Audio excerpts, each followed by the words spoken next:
Do we know that? We all go to the pyramids, we go see the Leaning Tower of Pisa. Someone said something very nicely. He said, we are actually appreciating a building that doesn't stand.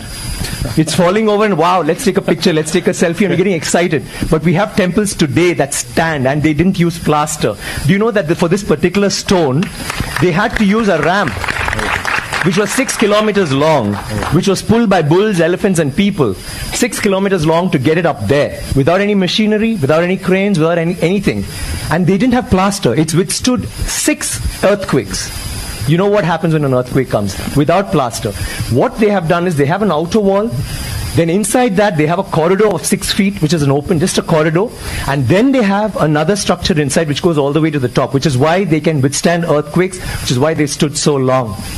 So these are all things that we need to know about. This particular king has built 5,000 dams in his time, and he's made a water management ministry in that time.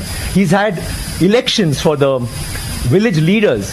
He's asked them to name cities after women. Why should it only be men? Why can't it be named after a queen? And they've had hospitals, free hospitals, and and he actually brought loans. I mean, he used to give loans. He used to help people get dignity, not just throw money around. So this is something that's so illustrious. And this happened in the 9th century. I'm sorry, I'm taking so much time. It happened in the 9th century when the rest of the world, you talk about superpowers today, the 9th century all this happened when we had the biggest maritime naval thing in the world.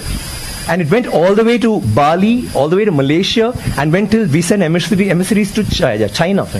And you know what was the superpower doing then? America hadn't been discovered by Columbus till 500 years later.